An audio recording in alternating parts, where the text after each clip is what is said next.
Hier, au Parlement européen, nous avons célébré le 30e anniversaire de la Convention des Nations Unies sur les droits de l'enfant.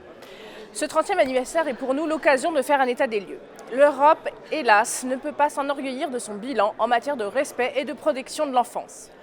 En Europe, 250 000 enfants sont portés disparus.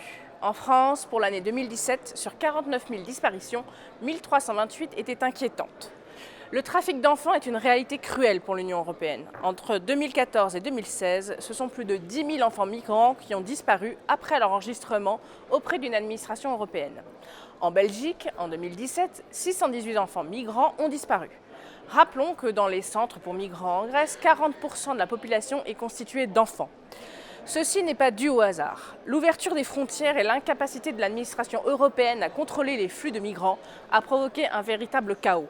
De nombreux mineurs se retrouvent totalement isolés en Europe. Ces enfants sont exposés aux pires réseaux pédophiles, trafic d'organes, réseaux de délinquance et de cambriolage qui sévissent notamment dans les banlieues d'Île-de-France d'où je viens.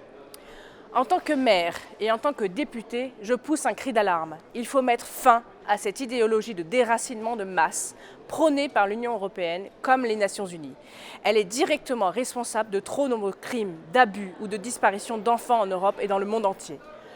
L'Union européenne doit cesser la posture hypocrite qui consiste à dire qu'elle se soucie du sort des enfants alors même que toutes ses orientations politiques vont à l'encontre du bien-être des enfants.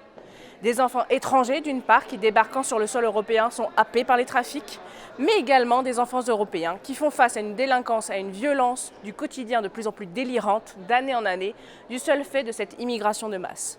Il devient donc urgent de changer de cap pour sauver ces victimes de la folie des adultes.